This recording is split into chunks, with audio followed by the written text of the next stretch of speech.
दोस्तों, क्या आपके स्प्लिट एयर कंडीशनर के इंडोर यूनिट का जो ब्लोअर है वो आवाज़ करता है, या कभी कभी आपके ब्लोअर से असामान्य आवाज़ें आती हैं?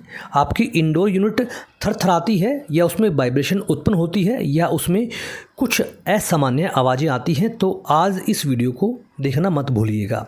ये वीडियो आपके लिए लाभदायक सिद्ध हो सकता है और आपके आर्थिक नुकसान को भी बचा सकता है, विशेषकर उन दोस्तों के लिए जो अभी इस फील्ड में नए हैं। अभी हम इस इंडोर यूनिट की फ़ैन मोटर को बाहर निकाल रहे हैं।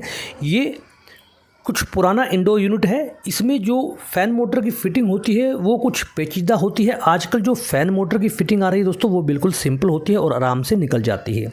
फिर भी हमें ध्यान से इसकी फ़िटिंग को खोलना है, क्योंकि अगर कोई भी लॉक टूट गया तो फ़ैन मोटर अपने बेस पर ठीक तरह से स्थिर नहीं रह पाएगी, यानी कि वो नहीं जम पाएगी, जिससे कि ये जो समस्या है ये काफ़ी बढ़ सकती है। इसलिए आपको ध्यान से इसकी फ़िटिंग को खोलना होता है और हर स्क्रू को आपको उचित जगह पर ही लगाना होगा। अगर आपने स्क्रू को बड़ा छोटा लगा दिया तो वहाँ से वो स्क्रू का जो स्थान है वो भी ख़राब हो सकता है। अभी आप देखिए, इस फ़ैन मोटर की वायरिंग भी टूट चुकी है। ऐसा क्यों हुआ वो भी मैं आपको बताऊँगा, और हमें क्या क्या बातों का ध्यान रखना चाहिए कि आपका ब्लोअर जल्दी से ना टूटे, ना जल्दी ख़राब हो।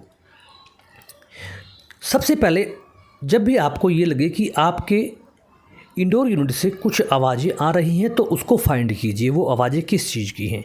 जब भी आप ब्लोअर के साथ काम करें तो बहुत सावधानी से काम करें।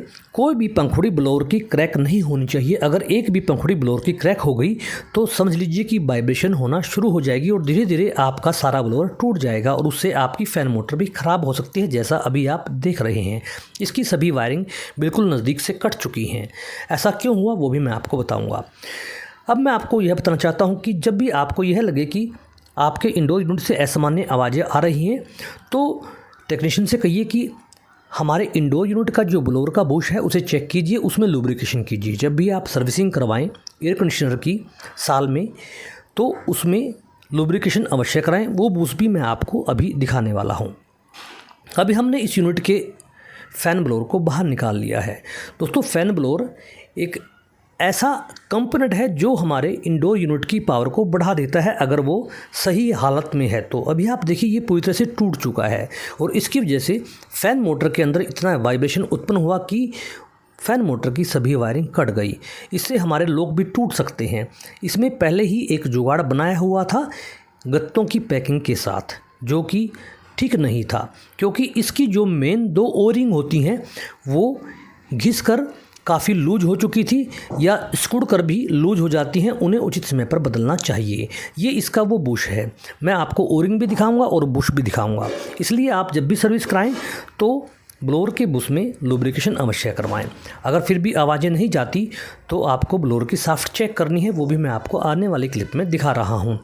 उसके बाद भी अगर आवाज़ें नहीं जा रही तो दोस्तों आपको बुश बदलने की ज़रूरत पड़ सकती है, क्योंकि हमारा बुश के अंदर गैप हो जाता है, जिस वजह से हमारा जो फ़ैन ब्लोअर है वो ठीक नहीं चल पाता। और ये कंपोनेंट अभी आप जो देख रहे हैं, जहां हमारे मोटर की शाफ्ट डलती है, वो क्रैक नहीं होनी चाहिए। शाफ्ट के ऊपर कुछ निशान नहीं होने चाहिए, ये बिल्कुल साफ़ सुथरी होनी चाहिए। अगर ऐसा है तो आपका बुश जल्दी ख़राब होगा। दोस्तों, ये वो बुश होता है जिसे हमें समय पर लुब्रिकेशन करवाना बहुत ज़रूरी होता है। अगर ये ख़राब हो जाता है तो आप इसे रिप्लेस करवाएं, नहीं तो आपकी ब्लोअर की शाफ्ट ख़राब हो जाएगी।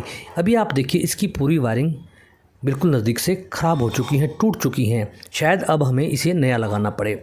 ये ऐसा इसलिए हुआ कि दोस्तों, इसकी जो फ़ैन मोटर को स्थिर करने वाली रबड़ें होती हैं आमने और सामने की, वो पूरी तरह से लूज हो चुकी थी, वो सिकुड़ चुकी थी, जिससे फ़ैन मोटर और उनके मध्य गैप हो गया था। इस वजह से हमारा जो ब्लोअर है वो वाइब्रेशन करना शुरू कर चुका था। हमने समय पर ध्यान नहीं दिया तो धीरे धीरे इसकी जो ब्लोअर की पंखड़ियाँ हैं वो टूट गई। ये वो ओरिंग है। देखिए, इसमें काफ़ी गैप है और ये देखिए, ये पूरी तरह से इस पर फिट नहीं आ रही। इसीलिए आपको समय पर ये ओरिंग बदलनी चाहिए थी। अगर समय पर हम ओरिंग बदल देते तो ये समस्या नहीं आती। तो दोस्तों, इसलिए आपको मैं फिर कहना चाहता हूँ कि आपको अगर ऐसे फॉल्ट महसूस हो तो समय पर उसके बुश को और हमारे इन फ़ैन मोटर की रबड़े को ज़रूर संभालें।